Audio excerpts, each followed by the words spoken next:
Paper కూడా చూస్తాను తప్పదు కనుక. మరి అందులో చాలా విలపించాడు సాక్షివాడు. ఈ కేసు ఏంటి, ఇలా చేస్తారా అని చాలా దారుణంగా రోధించాడు సాక్షి. ఫ్లాష్ బ్యాక్ వెళ్ళండి, సాక్షి ఎడిటర్ గారు, సాక్షి ఓనర్ గారు, కొంచెం ఫ్లాష్ బ్యాక్ వెళ్ళండి. ఆ రోజు తేడా మాట్లాడాను, అయినా సెడిషన్ అని ఉండేది అప్పట్లో. తర్వాత దాన్ని తీసివేయటం జరిగింది, నా సంఘటన జరిగిన ధర్మిలానే. మరి అప్పుడు మాట్లాడని న్యాయం, సుధాకర్ గారిని చంపినప్పుడు మాట్లాడని వ్యక్తులు, సుబ్రహ్మణ్యాన్ని పార్సిల్ చేసినప్పుడు మాట్లాడని వ్యక్తులు, ఒక చిన్న పిల్లవాడిని కాల్చేసినప్పుడు బాపట్లలో మాట్లాడని వ్యక్తులు, అలాగే మరి ఆ పిచ్చి మద్యం తాగి మరి పిచ్చి మద్యంలో మరి బుర్ర పాడైపోయి కొన్ని ఎక్స్ట్రాయే మాట్లాడాడు. మరి అతన్ని 24 గంటల్లో శవాన్ని చేసినప్పుడు మాట్లాడని ఈ ప్రజాస్వామ్యవాదులు ఇప్పుడు సడన్గా రోడ్లెక్కి గొంతు చించుకోవటం చాలా ఆశ్చర్యం అనిపించింది. ఇటువంటి ఈ కేసుని మరి ఆ రావణ అన్న వ్యక్తిని నన్ను కూడా 2 ఇంటర్వ్యూలు చేశాడు. ఆ ఇంటర్వ్యూల వరకు కొంత సభ్యత సంస్కారాలతోనే నడిచాయి. ఈ అతని తరపున వాదించే ఒక లాయర్ అఫ్కోర్స్ నిన్న ఒక ఇంటర్వ్యూలో విపరీతంగా వాసన వచ్చే విధంగా అతను నోటి విరోచనాలు చేసుకున్న తీరు ప్రజలే చూశారు. దాని కిందే కామెంట్లు ఉన్నాయి కాబట్టి ఇంకా నేను ఆ మౌత్ మోషన్ వ్యక్తి గురించి నేను ఎక్కువగా మాట్లాడదలుచుకోలేదు. అతని అక్కినేని అభినయాలు వీటి గురించి అంటే నాసిరావు ఫేవరెట్ అనుకుంటాను. కొంచెం ఇలా అలా కాస్త ఆ ఎక్స్ప్రెషన్స్ నాసిరావు చేస్తే బాగుంటుంది. సరే ఇప్పుడు అభినయం జోలికి అనవసరం. సరే ఫైనల్గా మరి నిన్న మరి ఆ కోర్టులో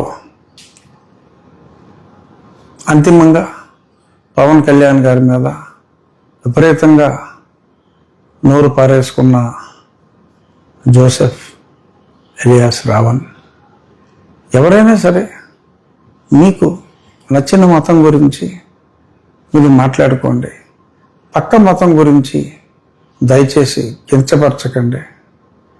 మీకు హిందూ మతం ఇష్టం లేదు, పేపర్ కూడా చూస్తాను తప్పదు కనుక. మరి అందులో చాలా విలపించాడు సాక్షివాడు. ఈ కేసు ఏంటి, ఇలా చేస్తారా అని చాలా దారుణంగా రోధించాడు సాక్షి. ఫ్లాష్ బ్యాక్ వెళ్ళండి, సాక్షి ఎడిటర్ గారు, సాక్షి ఓనర్ గారు, కొంచెం ఫ్లాష్ బ్యాక్ వెళ్ళండి. ఆ రోజు తేడా మాట్లాడాను, అయినా సెడిషన్ అని ఉండేది అప్పట్లో.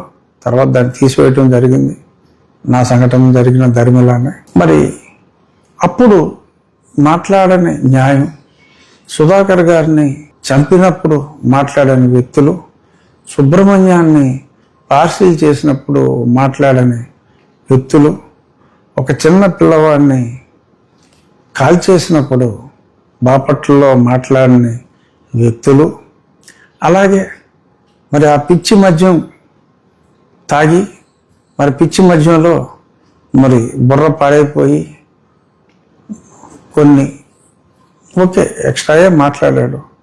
మరి అతన్ని 24 గంటల్లో శవాన్ని చేసినప్పుడు మాట్లాడని ఈ ప్రజాస్వామ్యవాదులు ఇప్పుడు సడన్గా రోడ్లెక్కి గొంతు చించుకోవటం చాలా ఆశ్చర్యం అనిపించింది. ఇటువంటి ఈ కేసుని మరి ఆ రావణ అన్న వ్యక్తిని నన్ను కూడా 2 ఇంటర్వ్యూలు చేశాడు. ఆ ఇంటర్వ్యూల వరకు కొంత సభ్యత సంస్కారాలతోనే నడిచాయి. ఈ అతని తరపున వాదించే ఒక లాయర్ అఫ్కోర్స్ నిన్న ఒక ఇంటర్వ్యూలో విపరీతంగా వాసన వచ్చే విధంగా అతను నోటి విరోచనాలు చేసుకున్న తీరు ప్రజలే చూశారు. దాని కిందే కామెంట్లు ఉన్నాయి కాబట్టి ఇంకా నేను ఆ మౌత్ మోషన్ వ్యక్తి గురించి నేను ఎక్కువగా మాట్లాడదలుచుకోలేదు. అతని అక్కినేని అభినయాలు వీటి గురించి అంటే నాసిరావు ఫేవరెట్ అనుకుంటాను. కొంచెం ఇలా అలా కాస్త ఆ ఎక్స్ప్రెషన్స్ నాసిరావు చేస్తే బాగుంటుంది. సరే ఓకే, ఇప్పుడు అభినయం జోలికి అనవసరం. సరే ఫైనల్గా మరి నిన్న మరి ఆ కోర్టులో అంతిమంగా పవన్ కళ్యాణ్ గారి మీద విపరీతంగా నోరు పారేసుకున్న జోసెఫ్ ఎలియాస్ రావణ్, ఎవరైనా సరే మీకు నచ్చిన మతం గురించి మీరు మాట్లాడుకోండి, పక్క మతం గురించి దయచేసి కించపరచకండి. మీకు హిందూ మతం ఇష్టం లేదు,